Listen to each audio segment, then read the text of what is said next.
InsyaAllah hari ini saya nak kongsikan hadis Nabi SAW yang menceritakan perihal akhir zaman ataupun perihal tanda-tanda kecil kiamat. An Abi Hurairah radhiyallahu taala anhu anna Nabi sallallahu alaihi wasallam la yaqumu sa'ah hatta yafidhal malu wa tadharul fitanu wa yaksarul harju.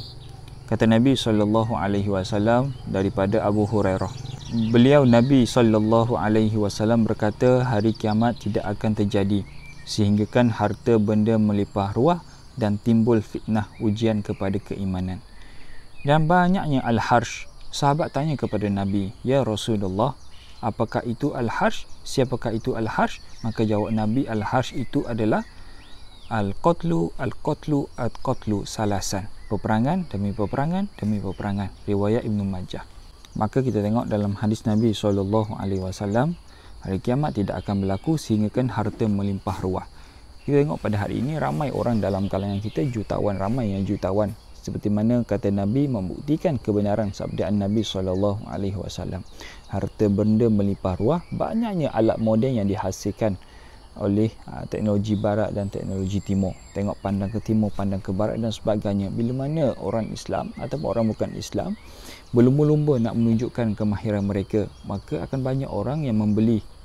Bila mana banyak orang membeli, maka akan banyak orang yang dianggap sebagai jutawan dan sebagainya. Tak salah untuk jadi jutawan, yang salahnya apabila kita memensungkan daripada agama Islam. Dan di bawah tu Nabi bagi tahu timbulnya fitnah kepada ujian keimanan dan akan berlakunya al-harsh. Apa itu al-harsh? Peperangan demi peperangan, kata Nabi SAW. Apabila manusia berlumba-lumba ke arah nak menuju ke arah kemajuan, nak menuju ke arah siapa yang lebih hebat, maka akan berlakulah perselisihan faham, berlakulah perbezaan pendapat. Maka di sanalah bila mana tak setuju pasukan A tak setuju dengan pasukan B, maka akan berlakulah satu pertingkahan ataupun peperangan lah bahasa mudahnya. Pasukan A akan mencetuskan kemarahan kepada pasukan B. Begitu jugalah pasukan B akan mencetuskan kemarahan kepada pasukan A. Kita tengok apa yang berlaku kepada Rusia pada hari ini, tengok berlaku kepada China pada hari ini. Amerika Syarikat pun masih lagi berkeras. Ketika itu mereka lah saling nak menunjukkan kemajuan, kehebatan masing-masing. Maka berlakulah pertikahan mulut dulu, mungkin dari sudut media sosial first, lepas tu bawa ke mulut, bawa kepada pertemuan, bergaduh dan sebagainya, dia bawa kepada peperangan yang besar. Sebab itulah kata Nabi, tanda kecil kiamat akan berlakulah peperangan demi peperangan.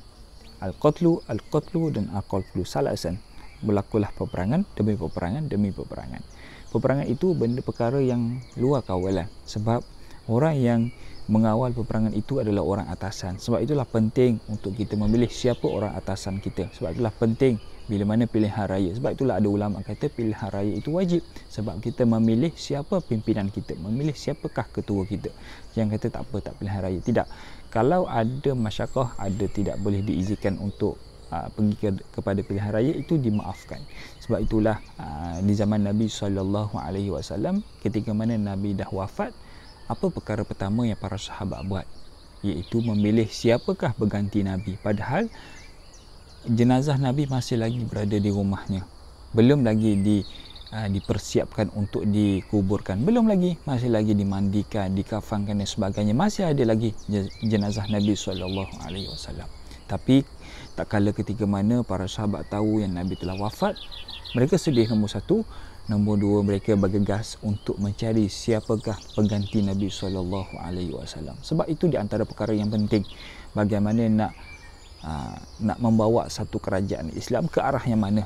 Sebab kalaulah Nabi dah wafat, tidak ada pimpinan, maka mereka akan terumbang-ambing. Tidak ada pemerintah, tidak ada ketua.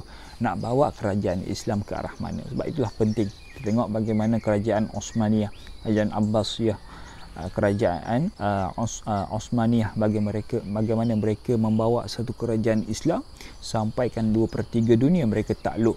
Itu di antara kehebatan orang yang terdahulu. Ya betul, di akhir zaman nanti tidak akan berlaku kiamat selagi mana tidak akan berlaku peperangan demi peperangan. Dan kita tengok benarlah kata Nabi, suasana pada hari ini menuju ke arah sana, menuju ke sana.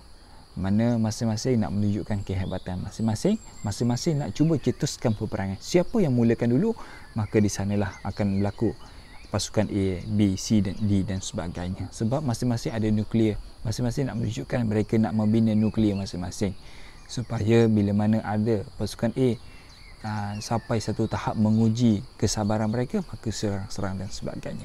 Maka itu di antara hadis Nabi SAW.